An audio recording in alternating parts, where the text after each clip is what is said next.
Fun with failure. Hi, this is Dallas with Fun with Failure. I found this paper of jokes that I decided to share with you today. I bought some shoes from a drug dealer. I don't know what it was laced with, but I was tripping all day. Atheism is a non-profit organization. What's the difference between a poorly dressed man on a bicycle and a nicely dressed person on a tricycle? A tire. I have a few jokes about the unemployed, but they just didn't work. My cross-eyed wife and I just got a divorce. We didn't see eye to eye. Plus she was seeing someone on the side. Yeah, these are terrible jokes. Well, I hope you enjoyed these stories. Here we go. This happened like 10 minutes ago. I went through the car wash and the machine said in a lady's voice to pull through slowly. I closed my window and I started to go through. Then I heard a man's voice, so I reopened my window and said what, thinking that an attendant was inside. When I didn't get a response, I continued pulling forward before closing my window all the way. The water jets started pounding my car before I closed it all the way, and it soaked me and the inside of my car. As I was furiously closing my window, I heard a man's voice again telling me it was clear to pull in. I continued my car wash, with the windows now closed, and I laughed at myself because I'm a moron. I get home a few minutes later, grab some towels, and I dried off all I could. I don't think there's any damage, except maybe my ego. So this series of very unfortunate events happened to me last night around 3 a.m. I had forgotten to take the garbage out to the curb, and I just remembered I needed to. Instead of doing the smart thing and throwing shoes on and a t-shirt, I decided to do it in gym shorts. Big mistake, since I live in Florida with a lot of bugs and spiders, etc. So I went outside to put the garbage on the curb, and not even 5 feet away from my front door, I feel something big, cold, and slimy jump on my back. It was a frog. I freaked out and I tripped over the concrete edging thingy that's on the edge of my walkway to my front door. Yeah, it hurt like hell since I was barefoot, but that wasn't the worst part. As I tripped, my other foot landed on one of those spiky ball things full force. Seriously, what the hell, nature? Why does these things even exist? So now my left foot hurts like a biatch and my big toe is probably broken. My right foot hurts like hell too and I can barely walk. There's a trail of blood running through my house and I still need to clean it up as well. But hey, at least I don't have to wait for another week for the garbage man to get my garbage. Pro-life tip. Don't be lazy like me and just throw on sandals or something when you're taking out the garbage to the curb, or just avoid going outside at all cost. Here's an update. The trash did actually get picked up despite it being Labor Day, so my series of horrible events wasn't all for nothing. I also went and got a tetanus shot. Also, my foot that got stuck by Mother Nature's landmine is feeling much better now, but my other foot's big toe is still hurting like hell from tripping over that concrete thing. But it'll be okay and I'll be fine in no time. When I was dating my now wife, we went on a trip with our parents to go to Chicago for our uncle's wedding. While riding in the back seat on the trip home, we were being playful and trying to lick each other's face while trying to avoid the other one's tongue lashings. This took a lot of coordination for me because that woman was quick. After like 10 minutes of our tongue battle, we both decided to strike. Before we realized it, we full-on headbutted each other, mouth to mouth with a swift and forceful impact. It hurt. We both recoiled and put our hands to our mouth. My lip instantly started to swell huge. She looked down at her hand and she realized that part of her tooth was in it. She had broken off part of one of her front teeth. I look somewhat like Christina Ricci. If you don't know who that is, you should look it up. I spoke with a lisp for the next few days. We both teased each other about it. I called her the redneck woman because of the chipped tooth, and she called me her princess. I still get called that affectionate title from time to time, even after 15 years of marriage. It was also very expensive for her to get her tooth fixed. We never repeated that game again. This just happened not more than an hour ago. Believe it or not, my wife is one who encouraged me to write this. I think it's part of my punishment. My wife and I were just kind of bumming around doing our morning routine when my wife asked me to come and look at something in the kitchen. I go in there and she says to me, "Can you look at the oatmeal? It looks funny to me." So I take a quick glance at the dry oatmeal. It looks a little clumpy and stuck together, but overall I swear that it looked fine. A quick side note, my wife does this fairly often. In fact, she had done this just a few nights ago. I strapped on my +1 belt of self-righteous jerk and told her that it was fine, and that she was being paranoid. She swore up and down that the oatmeal looked weird. Riding the jerk train full steam ahead, I decided that telling her that she was crazy was better than taking a closer look, and I just dismissed her completely. So about 10 minutes later, we were all sitting around and I'm reading something, and my wife was almost finished with her entire bowl of oatmeal when she says, "I knew it! There it is! I told you!" Then she proceeded to show me boiled maggots in the bottom of her bowl. It didn't really look like maggots to me. It just kind of looked like sloppy oatmeal. She runs into the kitchen and grabs a bag of oatmeal. Sure enough, maggots crawling everywhere. Now that their slumber had been disturbed, they decided to let their presence known and show how much of a self-righteous jerk I was. My wife has taken it surprisingly well, but I feel horrible about it. I was browsing the sub and I saw the TIFU by a Redditor who accidentally bred a bunch of flies by leaving his stew outside for too long. It reminded me of the traumatic event from high school, and I thought I'd throw it up here. So it was my senior year in high school, and I decided to take a forensic science class. Even though I didn't plan on a career in the field, the teacher was too awesome to pass up. His name was Mr. White. He had a degree in chemistry and is bald. He even looked like the one from the AMC show.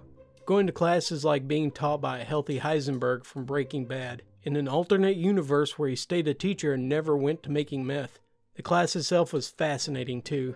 We did a bunch of cool experiments like measuring blood splatter to triangulate the point of origin, and lifting fingerprints from common objects to find an identity match. It was basically CSI in tutorial mode, and there wasn't a single boring class. Fast forward a few months, and it's nearing the end of the school year.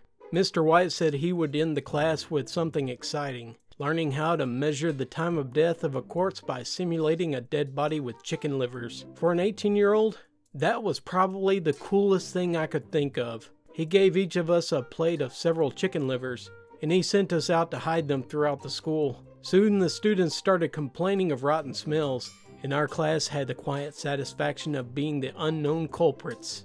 Comes the fateful day to harvest the maggots. We go out to collect our plates of livers and we come back to the classroom.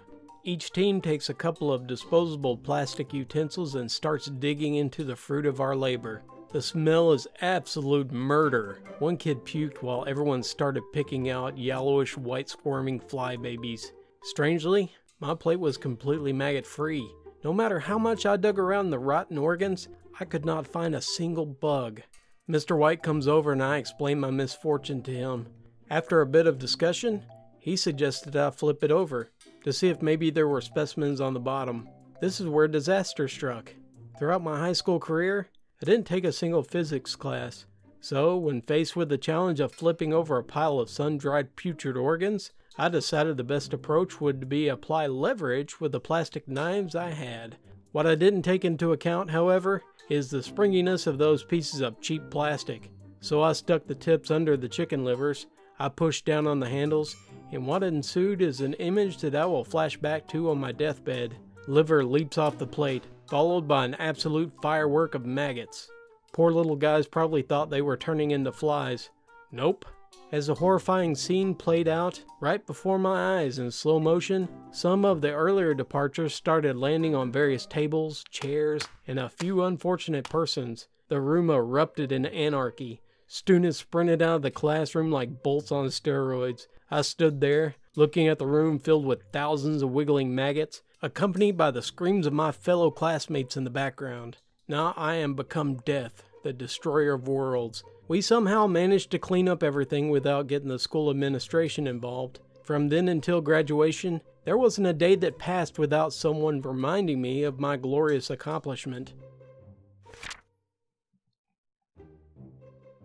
So last night I had a few friends over to my flat for a little party. My flatmates and I purchased 4 12-pack of tall boys. They were on sale, so we got them in preparation for multiple weekends of casual drinking. Unfortunately, we fell prey to indulging and finished all the drinks. between 5 people. Needless to say, I woke up in the morning feeling like garbage, and immediately tried to think of how I got to bed.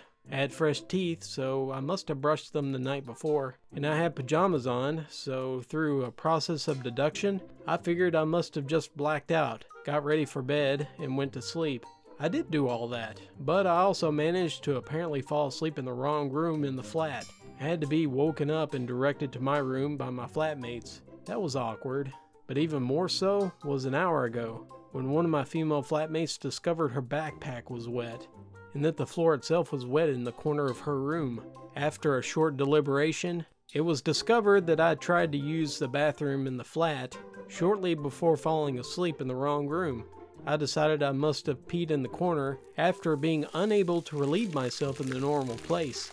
Needless to say, my sigh of relief from not having done anything ridiculous in my blackout state was sucked right back in after discovering what I have done. Now I'm going out, head hung low, to replace all the pee-soaked items. This actually just happened right now. I wanted to make a quick lunch, and what could be better than an easy quesadilla? But why make a boring one with just cheese when you're growing fresh peppers on your patio? I decided to dice up some fresh habaneros to spice up my quesadilla. Easy. Chop, chop. I start making quesadilla number 1 on the stove. I toss in the habanero pieces to layer the top of the tortilla. While it melts, I decided I have time to pee. I go pee and come back. I flip the quesadilla and finish cooking. I began making a second quesadilla. They're small. And I cut the first one into pieces. I'm pretty hungry, so I start eating. On about the second piece, I feel a tingling in my balls. This is weird. Slowly, my penis started to burn violently. I realized exactly what I did. I got habanero juices on my wiener while I was taking a pee. So I ran to the bathroom and put my junk in the sink. So now I'm typing this, debating whether I should pour a glass of milk to stick my junk into. I was heading down to my parents' house to visit. I stopped by KFC to get something to eat, and I went to get back on the interstate. As I'm trying to get back on, there's a line of cars, all with their hazard lights on, driving 30 or 40 on a 70 miles per hour road. I'm barreling down the on-ramp at 65 trying to find a place to merge, but they're all driving so close to each other. The car in front of me, he had to pull off to the side of the road because there was no room left, but I see my chance. I step on the gas and I cut off 2 cars so I can fly ahead of these pack of weirdos. I look behind me to see most of them have stopped and people in the on-ramp are heading behind me. I feel like the savior that the people needed, but they didn't deserve. Good job, Diddy. As I'm flying by this 1-mile line of cars, I'm thinking they're all stupid for driving so slow. There's no accident anywhere, no construction. I'm laughing at them. Then I decide to Google on my phone what the line of cars with hazard lights on is. The first thing that pops up is a funeral procession website. My laughter and jokes stop. As I look up, I see 2 Hummer limos and a hearse. I finally got to the end of the car line, and I see the lead vehicle has flags and hazard lights on. I got so annoyed with the slow traffic that I cut through a funeral procession. To the funeral procession I broke? I'm sorry. I screwed up royal. This happened today. I woke up this morning and I stumbled into the bathroom and I was still half asleep. As always, the cat has to follow me in there. I don't understand the obsession with this cat having to follow me into the bathroom. Unfortunately, the cat paid the porcelain price today. I was hardly paying attention to the stream. As long as it's going where it needs to go, that's all I care. Why the cat decided to jump up on the rim and take it to the face, I have no idea. It scared me and it was like something out of a movie. I urinated on the shower curtain and floor before I could stop. Not a nice way to start the day. The cat jumps down and meows loudly at me and runs. I think, oh God, I've got so much to clean now. So I try to catch her, but the cat, she is in full hyper mode, and she's running like a nut through the house. I finally catch her and she bites me, scratches me, and runs off to lick herself. I'm extremely frustrated now. So I get a towel and I grab her and I'll wash her off the best I can. Then I had to clean the bathroom. Today sucks. So this has been going on since I graduated in May and started applying for jobs. I've submitted over 100 applications for engineering jobs around the country, and I have not had much feedback. Well, the vast majority of these jobs have you check boxes with disabilities you may have, And since I have ADHD, I have been checking the box marked intellectual disability all these months. So about 15 minutes ago, I'm going through an application like normal, and I get to the part where they ask about disabilities. This is what it reads. Intellectual disability, formerly described as mental retardation. I feel sick to my stomach knowing that I've been applying for jobs that I really want, and I have unknowingly classified myself as mentally retarded. Well, that's what I get for applying for jobs, being so dumb and screwing up all those applications. This actually happened Saturday night. Last night I learned what regret smells like. My closest friend knows that my lifelong secret fear is that I'm mentally subpar. Like with regular daily discipline and personal tutors every day for a year, I might reach the point which I can beat an untrained monkey at a game of chess, or probably get dressed faster than a 3-year-old, although there is a very strong chance that I would be told for the last time that I'm not allowed to wear my Superman underoos every single day, especially with nothing else on but one boot and one Spider-Man shoe, due to the fact that I like both equally and I can't decide. And it was a race after all. Also, they're probably both the right shoe, because that's the obvious choice, duh. The other side of my fear is that none of my friends have ever told me because they are all too nice. Which, if you think about it, that implies I've somehow managed to surround myself with the nicest liars in the world. Now and again, I like to do things to prove that I know the truth. This weekend was one of the biggest mattress holidays nationwide, with people buying kids' beds, guest beds, master beds, all other kinds of beds and bed-related stuff than any other time of the year, save Memorial Day. It's a great weekend for those of us who make a living selling such things, unless Friday night you get a tickly sensation in your nasal cavity that becomes a sore throat and a runny nose on Saturday morning. This is not the ideal weekend for sinus infection. It actually is a terrible weekend for a sinus infection. As the day wanes on, I can feel the panic growing as I slowly feel my body losing the battle against whatever alien creature has decided to invade my body and wage war against my immune system. Considering the fact that I suffer from an autoimmune disease, it's not exactly a leap to assume that my white blood cell army is very likely mostly made up of white blood cells with the same mental deficiency that I have. Oi, what's this then? An intruder! Hands up! That's a wall, Jimmy. What? Well, does it got its proper papers? It's just a cell wall, Jimmy. It's a structure. Well, maybe, but if that's true, why did it attack me? It didn't. It did. I felt it. It poked me in the head. It didn't. Well, something did. If it wasn't this wall thingy, which clearly has no ID, then what was it, Mr. Genius? Probably the fork that you put under your helmet after breakfast this morning. I directly told you not to put under your helmet, because it would probably poke you in the head. Again. Just like it did yesterday. Forks don't go in helmets, Jimmy. They also don't go in boots, which just results in you trying to arrest the ground all day. The fellow I work with is a character, as good salesfolk tend to be. He's full of ideas, and can keep me entertained for hours with his stories.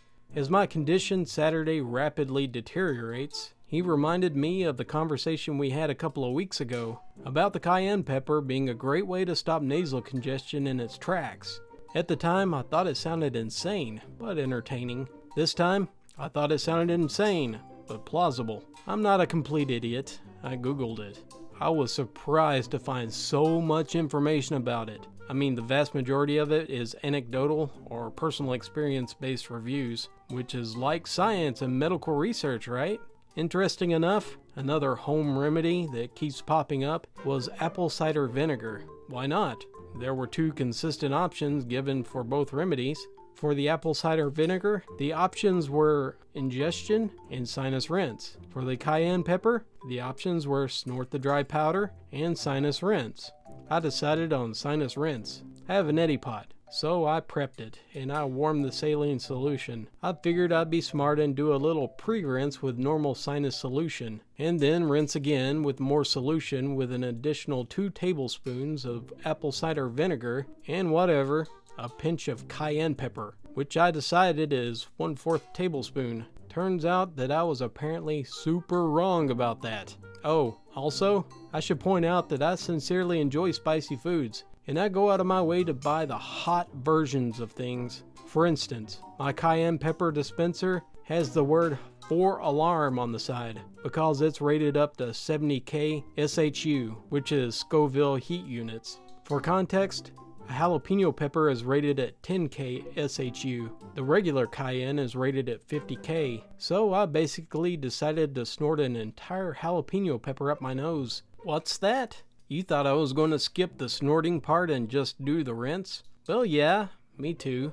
But then, standing there in the kitchen with my tiny spoon in one hand and the container of cayenne pepper in the other, I got to thinking, if some people report success rinsing with the solution of cayenne, and some report success snorting whatever a pinch of cayenne is, isn't it smart to do both? This is the same train of thought that led me to the decision to do both, cayenne pepper and apple cider vinegar. I had since decided to have the conductor of that train drawn and quartered, but I digress. There I am, spoon in my right hand, cayenne in my left. My decision made. Just a little pinch, I figured. Just half of a 4th tablespoon. Well, my plan was to snort half of that in one nostril and half in the other, but I'm not a precise snorter, it turns out, so I snorted all of it in my right nostril. That lit up the right side of my face on fire, and I got a nice inferno going on inside my right sinus cavity.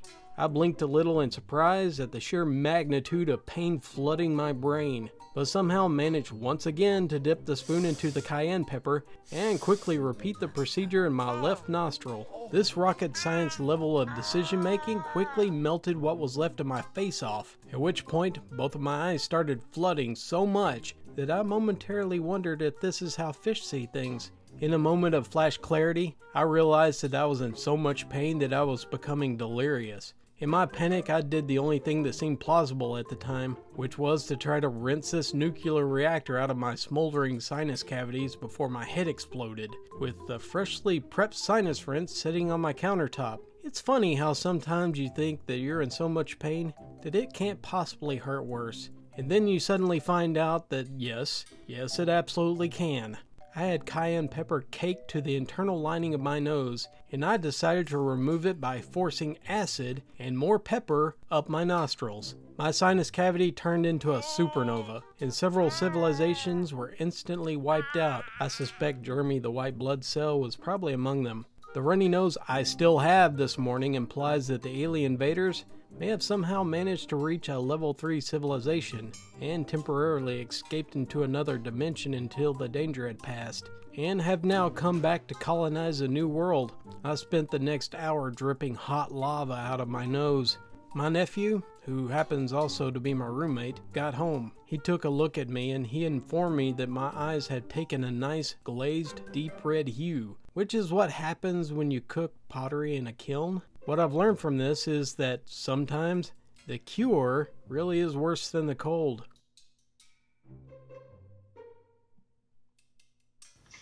Thank you for watching. I hope you enjoyed those stories. If you did, please give it a thumbs up. And if you have any stories that you'd like to share, please send it to my email address down below in the description. And I'm off. Until next time, remember, keep a hold of yourself. Otherwise things can get out of hand.